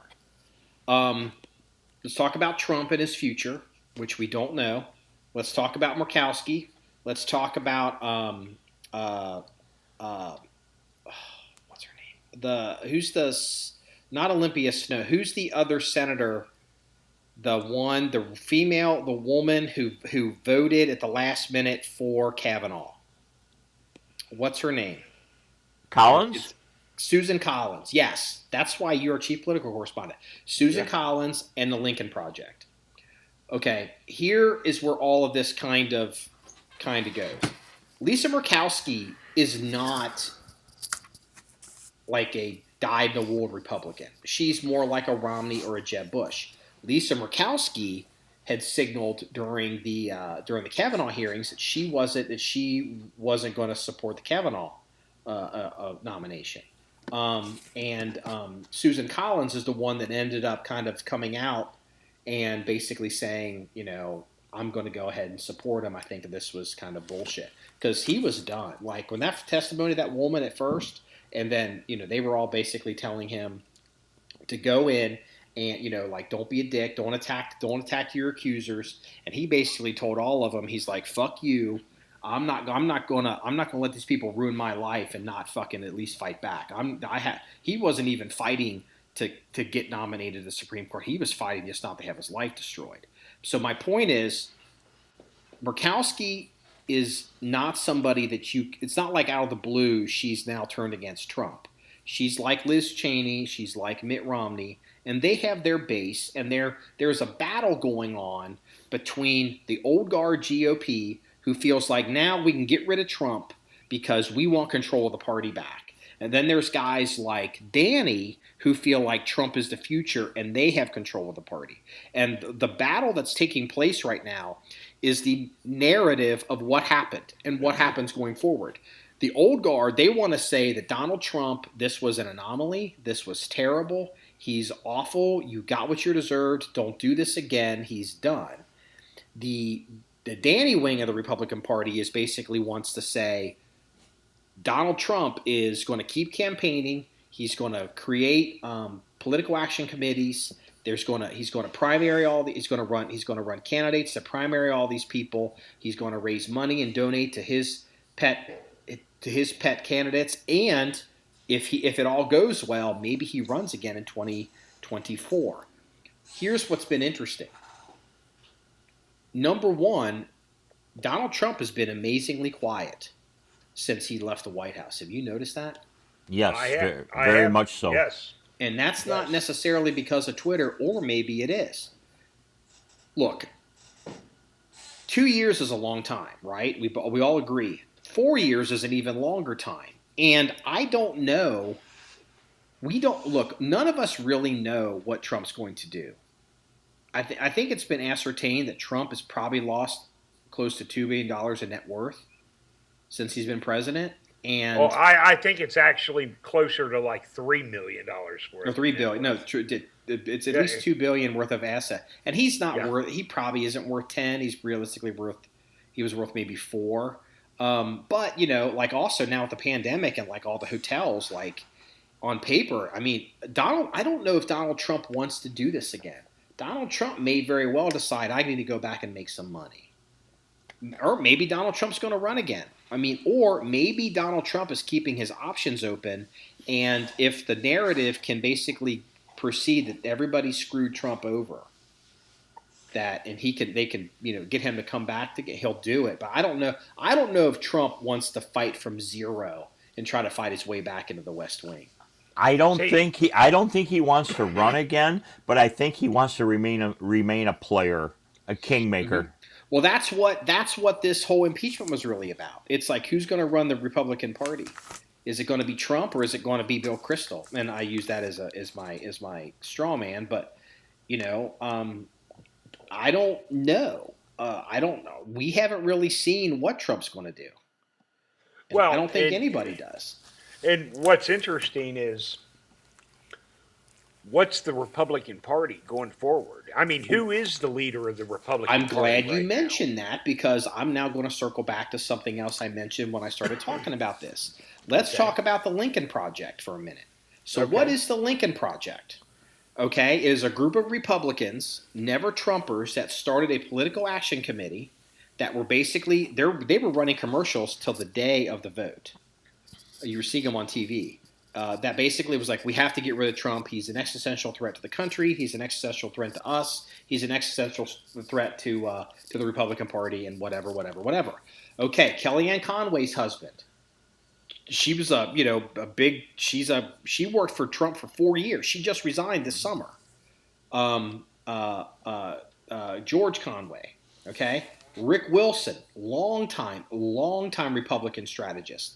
Then there's the guy that's come out that they've all busted now, who apparently is he's been hitting on, he's been DM slider into people's DMs trying to, get gay sex from people while he's married. And this has been going on for apparently 15 years, and everybody knew it, and the media covered it up, and the Republicans covered up, and the Democrats covered it up, because the Democrats had given the Lincoln Project, it was $88 million last I checked. I heard it's up to $90 million. And all these people that are supposedly Republicans, right? They're Republicans and they're against Trump, but they're still Republicans. They're, quote, Republicans with a conscience. Now, let me just ask you this. If these are Republicans, with a conscience, why did they campaign against Susan Collins when she was up for re-election? They went after her. Susan Collins is about as middle-of-the-road wishy-washy as Mitt Romney. So my question to you is, and to the people listening to this podcast, or if you declare yourself Republican, what's the future of the Republican Party? Because it certainly looks like a lot of if you think rhino is a term you can throw around, it's looking like there's a hell of a lot of damn Republicans out there that are like major players. Like Rick Wilson ran John McCain's campaign. Okay?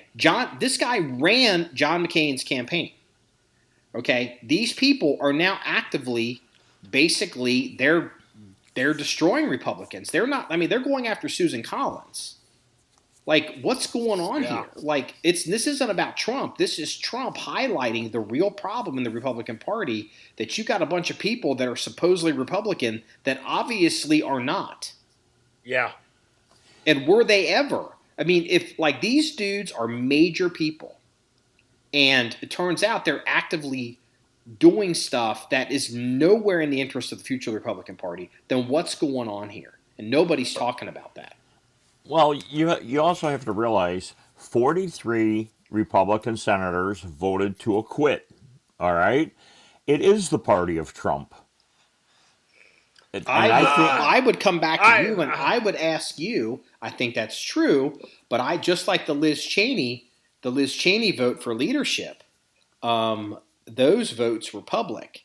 If they could make a private vote and not have to vote in support of acquitting Trump and do it privately, not to go on record, I wonder how many of them would.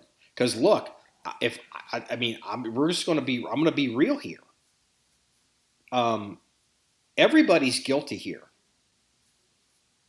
Right. Everyone understands that, right? Everybody's guilty.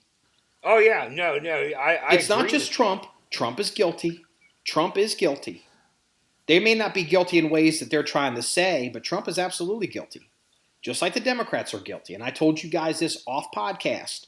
The Democrats have been basically acting like Major League Baseball pitchers, and they're taking these riots and Antifa, and they've been throwing them as fastballs at various cities all year, brushing back batters and occasionally hitting people. People get hurt, people get killed, and they get away with it. Donald Trump has decided, you know what? I'm going to start sliding in some fastballs and brush up against the batters on their side. And guess what? People got hurt and people got killed. It's no different. Everybody's guilty here. That's why Trump wasn't really convicted. And that's the biggest thing Trump does isn't win.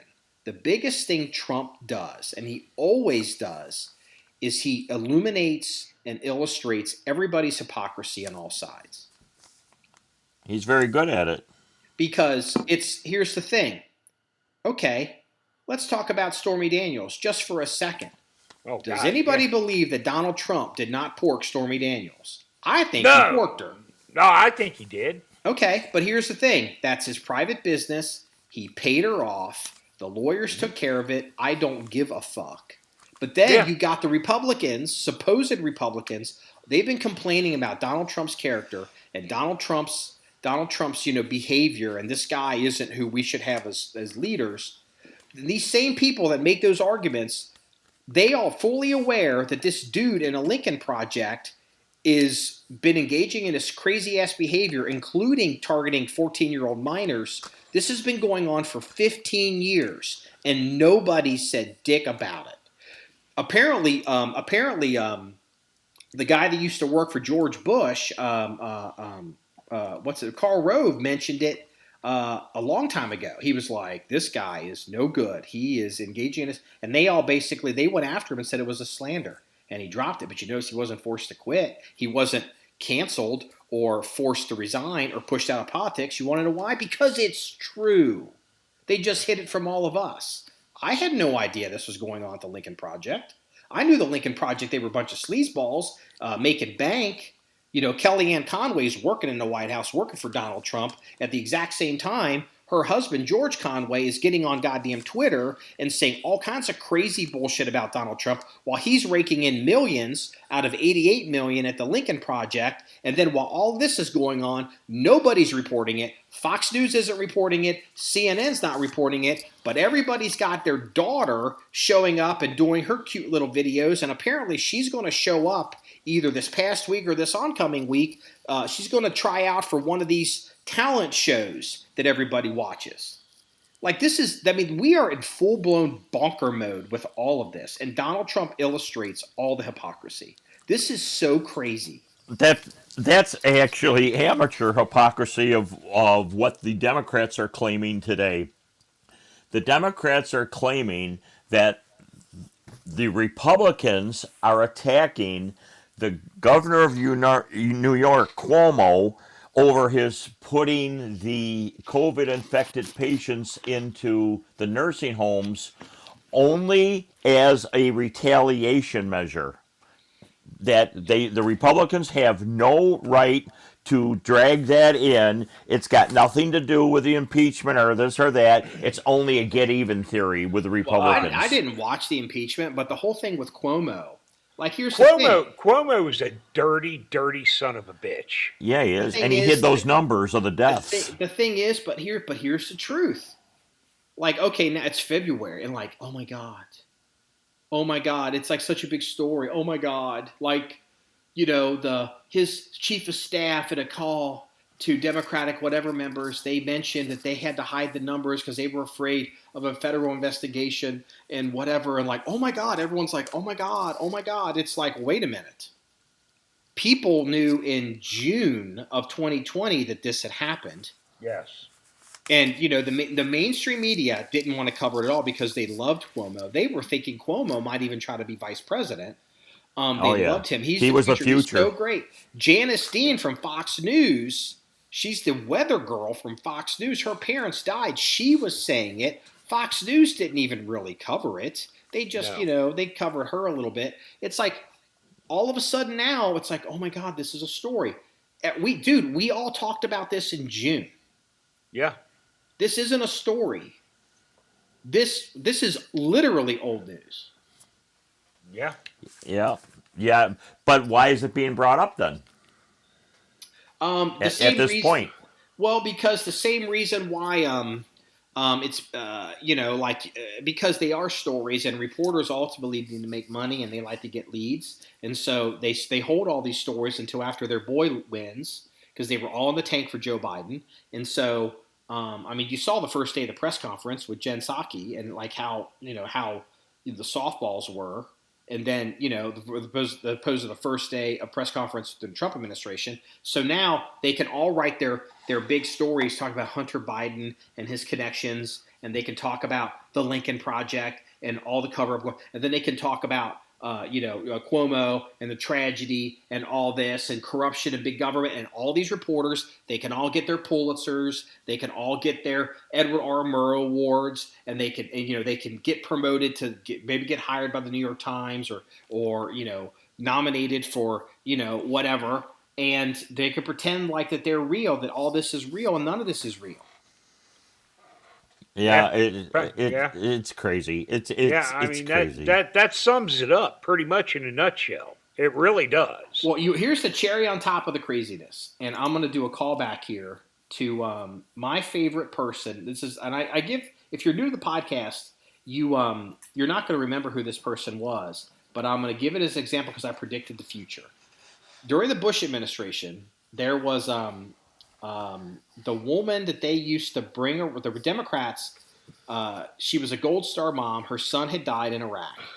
Oh, what the hell was her name? Mm-hmm. And they literally brought her around And they would fly her down outside the ranch in Crawford. She would show up at these, and she, they made her the star. And then once Bush was out of office and Obama was president, you couldn't find her with a search warrant. Dropped her like a hot rock. What was her name? Was her name Sheehan or something Cindy like that? Sheehan. Yes, Cindy Sheehan. That's yes. Ooh, good memory phrase. Mm-hmm. Thank you. And she ultimately realized, wait a minute, you mean I don't have a future here?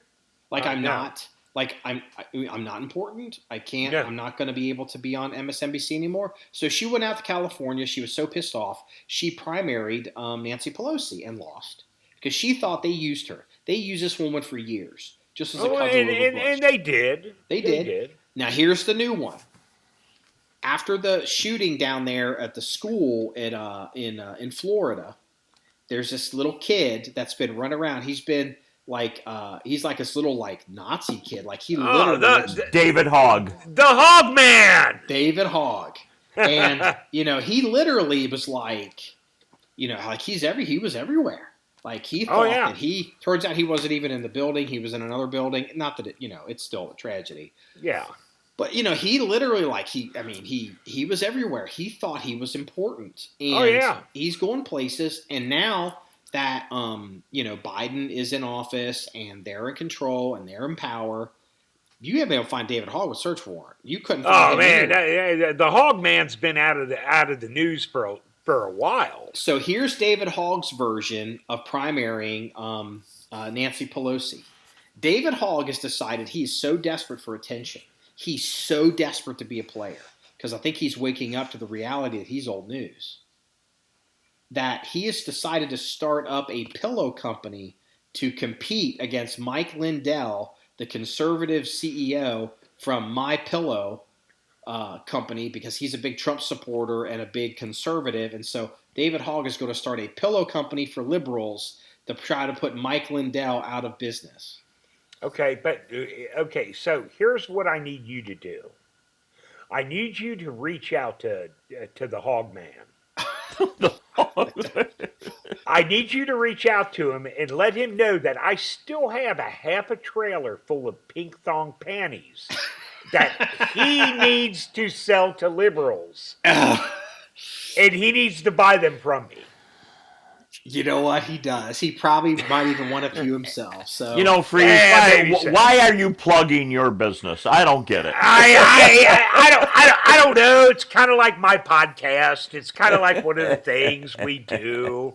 But look, Mike Lindell, who sells the My Pillow thing, I don't know if his business is doing well or not. I don't know because I don't really follow his mattress pad covers and pillow sales and all that shit.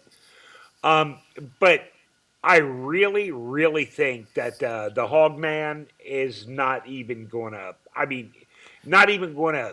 put a blip in his business model. But somebody has to be financially backing him. Maybe. I don't know. Probably. Because he doesn't have two nickels to rub together. He's a 20-year-old kid. You know what, though? George Soros throws money everywhere. So how much does it cost us? How much money do you need to start a pillow company? I don't know. I don't know. But you know what? One of George Soros's backed businesses could throw him $1 million. He can sell pillows. The thing is, but that's what appeals to people's conspiracy-minded theories. That there always has to be like a bigger power behind it. I think this is just David Hogg, and he's just a dumb kid, and he's now going to go into the pillow business. Please pay attention to me. Wait a minute. Now wait a minute, Mark. You're being somewhat of a hypocrite here. Just when you guys were in the T-shirt business, you found out the costs just to manufacture, promote, and ship T-shirts. With you guys doing the labor. Imagine a complete company. That's a 20-year-old kid does not have access to funds like that unless someone's going to help him. No, we did the labor. Freeze made every shirt we sold. Right, but I'm saying you knew what it involved. Mm-hmm. Every single shirt that went out this door, I made. Physically touched it. I physically touched it. I physically made it. So, the listener at home, if you're wearing one of our shirts, just if you get the creepies, Freeze, that's exactly why I refuse to wash it. I want it to remain touched just by you. Just remember, if you're wearing one of our shirts, I fingered it. How about the pink song? Okay, I fingered your shirt. I fingered your shirt. Okay. No, go ahead, Freeze. No, I mean, look, I don't know where David Hogg's going to get the money to back this because, unlike T-shirts, you actually have to. I mean, I don't know what kind of pillow he's manufacturing. Well, he's not manufacturing shit. He's buying them from China. But I don't know what kind of pillow he's buying. But still, to get a shipping container of freaking foam pillows from China is going to cost a little bit of money. Well, you know, and David Hogg is a 20-year-old kid, doesn't have that kind of money. But you know what? I mean, maybe, but he's been making money. Like he's been getting salary from people and doing things. Look, here's the thing. Look, people would buy T-shirts from us to, quote, own the libs. Some of the shirts we were making were very pushy, and people would buy them for that reason. People did not buy our T-shirts because, man, you know, I'm getting kind of cold. I need a shirt. No one bought our shirt because they needed our shirt. They bought our shirt to virtue signal or to send a message. And just like that, there will be millions of people in L.A. and New York. Every time they see a Mike Lindell story or a Mike Lindell commercial, or somehow Mike Lindell is basically telling everybody, "I'm still winning. You can't cancel me." They can go buy a David Hogg pillow and pretend that they're sticking it to Mike Lindell. It's you know what? I mean, you're right. It's not a real business model because Robert De Niro would give David Hogg seed money to make a pillow. Because Robert De Niro would buy 100 of those pillows and give them to everybody for Christmas. Yeah, exactly. Yeah, good point. I mean, that's just I'm just keeping it real. So I mean, that's a good point. Yeah, okay, that's we've been going for a little while, and I don't want to have an extremely long podcast. So we do have to get to the police blotter, and I have some honorable mentions, and I'm still trying to figure out which one I want to end with, but I think I know which one it's going to be. So, there's apparently an active serial killer on the New York subway system. It's been going around for a few days. Before we started this podcast, I don't believe they caught the person, but this person's been stabbing people and maybe even shoving people onto the. I have not heard that. It's only developed in the past 72 hours. They're putting out like feelers trying to that's a story that's going to mature by probably Tuesday. This is an interesting one I thought was genius. So the dudes that go around they're called cop. I call them cop block, cops, COP block. They go down they always videotape traffic stops and they videotape stuff, and so they can put the cops on YouTube, and it's become this whole little cottage industry of people. Well, dude, I call this electronic warfare. I noticed this out of I think it was in L.A. These cops are smart, so they talk to the guy, whatever, and the guy, the person with the camera is very provocative, come on, won't you fucking do what, the cop's like, yeah, can I help you? Yeah, and, tries to answer. If they ask him a question, he tries to answer it, but they're just trying to provoke an argument to create a scene to record it to put it on video so they can be famous. Yeah. So what the cops have started doing when they realize they're okay, this guy's going to be a problem, they pull out their phone, they open up their music app, and they start playing modern top 40 music, copyrighted music. Because guess what happens? It gets taken off the internet. Because it's copyrighted music. Yes. No, that's genius. That is genius. That's amazing. Yeah, just real casual. This guy, he just pulls out his phone. He just, whatever. He just starts playing some music. I don't even know whether, something, like Beyonce or something. And it was just oh man. And the video guy got all pissed off because he knew he couldn't publish his video. He has to either strip the audio out of it. I mean, even if he can publish it, even if he can get it by, he can't monetize it. No. It's genius. And a lot of times, and people don't know this, if you use really higher end, real music, top 40 music, and you're using it illegally, not only could you get a takedown notice, but many times various countries, your video won't even be allowed to be played in certain countries. So your video can never go worldwide viral because half the planet never even can see it, even if it's still on YouTube. And I was that's amazing. Tip of the hat to the LAPD, because I'm telling you what, that is. Do you know how they say like stuff starts in California and works its way east? That's going to be working its way. If you're a cop out there, keep your music app nearby. If somebody's, I just thought that was great. That's the feel good story of the police blotter. No, that is. That's very feel good. You take the wins when you can. You take the wins when you can. Speaking about wins, Marky, are we going to be bought out by Gunbroker, you think? Are they approaching you this week? The chances of being bought out by Gunbroker are probably about the same as us getting a sponsor for this podcast with the amount that I alone curse. You'll notice I tried not to curse for like a month, and then I was like, "You didn't make it." I didn't. I was like, I can't. I'm like, no, sorry. Well, hold not on suitable for work. Now, did I throw any inflammatory language? No, it has been determined. It has been determined by the listener that I, by far, am the worst. I have the worst language. Again, you take the wins when you can. I'll take that as a win. I've told this story on podcast. We were doing this training, and we had a bunch of these Army guys. And, it's firearms training. And I'm working with these people, and, it's like it was a stress type scenario. You're really trying to stress them out in this particular situation to make them logically make mistakes. They have to solve tactical problems and be aware of gun manipulation and really stress them out. And I'm screaming at these people. I am screaming at these motherfuckers.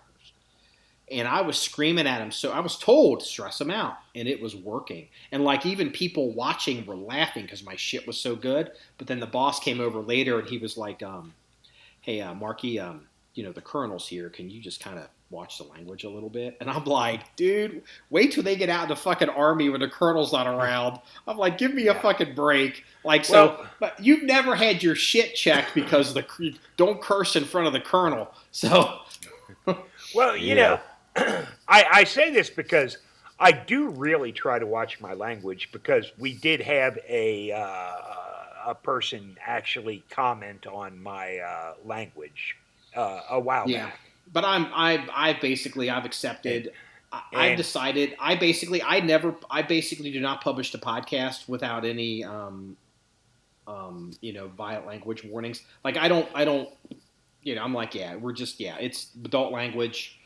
If you want to listen to somebody else, you're more than welcome to. I'm not offended, but you're probably not going to end up putting us on a speaker in your warehouse.